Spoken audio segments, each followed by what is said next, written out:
ही विनंती करू इच्छितो की सर्व समाजांचे धार्मिक सण हे या कालावधीमध्ये चाललेले आहेत. अशा या सगळ्या परिस्थितीमध्ये सगळ्यांनी संयम ठेवला पाहिजे. कोणीही संयम सोडू नये. आपल्याला कायदा आणि सुव्यवस्था आणि शांतता कशी राखता येईल, एकमेकाच्या प्रति आदरभाव कसा राखता येईल, अशा प्रकारचा प्रयत्न हा सर्वांनी करावा. अशा प्रकारची या निमित्ताने मी अपील करतो. खरं म्हणजे आज महाराष्ट्रामध्ये विशेषतः म्हणजे मी कुठल्या सिनेमाला दोष देत नाहीये, खरं म्हणजे छावा या चित्रपटाने छत्रपती संभाजी महाराजांचा खरा इतिहास आपल्यासमोर आणला.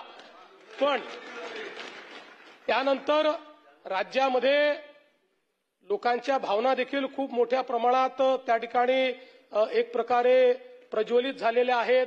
औरंगजेबाबद्दलचा जो काही राग आहे तो रागही खूप मोठ्या प्रमाणात त्या ठिकाणी बाहेर येतोय. या सगळ्या गोष्टी आपल्या ठिकाणी असल्या तरी मला असं वाटतं की महाराष्ट्रात कायदा आणि सुव्यवस्था राखणं हे अत्यंत महत्वाचं आहे. त्यामुळे सर्वांनी संयम बाळगला पाहिजे. महाराष्ट्र एक प्रगतिशील राज्य आहे. या राज्यामध्ये मोठ्या प्रमाणात इन्व्हेस्टमेंट येत आहे. या ठिकाणची कायदा सुव्यवस्था, इथली सगळी जी काही सामाजिक घडी आहे ही जर योग्य प्रकारे राहिली तर मला असं वाटतं की आज ज्या प्रगतीकडे आपण चाललोय त्या दिशेने जाण्यास आपल्याला अधिक मदत होईल. आणि म्हणून निश्चितपणे कायदा आणि सुव्यवस्था राखण्याकरता, शांतता राखण्याकरता मी आवाहन करतो. आणि त्यासोबत ही देखील चेतावणी देतो की कोणीही या ठिकाणी जर दंगा करण्याचा प्रयत्न केला त्याचा जात धर्म न पाहता त्याच्यावर कारवाई केली जाईल. आणि पोलिसांवर जर कोणी हल्ला केला तर त्यांना सोडलं जाणार नाही. त्यांच्यावर कडक कारवाई ही केली जाईल, हे देखील या निमित्ताने मी सांगतो. झालं आता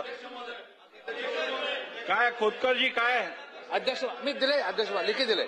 अध्यक्ष महोदय आज अध्यक्ष महोदय मी एका गंभीर विषयाकडे सभागृहाचं आणि आपलं लक्ष या ठिकाणी वेधू इच्छितो. अध्यक्ष महोदय,